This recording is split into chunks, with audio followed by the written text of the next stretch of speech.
Welcome to Ag Experts, a series of conversations with the experts who are leading the way to help commercial agriculture become more sustainable. I'm your host, Amy Yoder.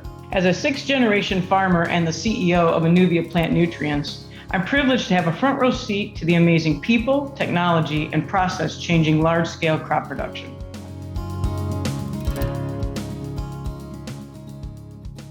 So, Kim, I want to draw out that last thought just a little bit in terms of the general perception in terms of how they perceive agriculture. What are some things that we can do to help them, the general population, people that are unfamiliar with agriculture and what we're doing? How can we help them understand us a little bit better? How can we communicate a little bit better? As you came from an industry which was all about communication, I'm really curious on kind of your viewpoint here.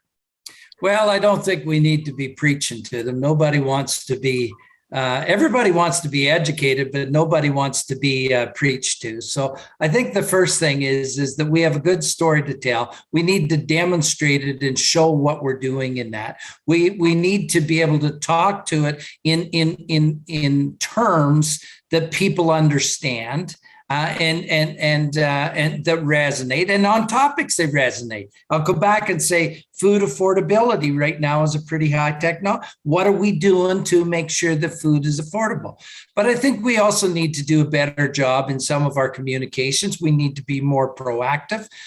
We need to utilize our social media skills a lot better than we probably are. We need to use images and videos and be able and then invite people to come and see, whether it is through an image on a computer or whether it's actually come out and see and experience. It's a pretty good story to tell, but we have to be, the industry's got to pick up our paces here a little bit in that regard. Well, we've been a little too conservative, I think, as an industry, and in just sitting back and thinking we are doing all right. There's those that are anti our messages at times sort of come from maybe make their messages a little more widely heard, and we need to be able to counter that with farmers speaking up, industry spokespeople speaking up, showing and caring and resonating with what we can really do and what we are doing.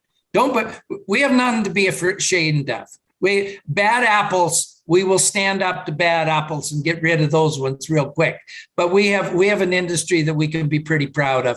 And I think we need to show it using all the tools that we have, all the communications that we have in order to do that.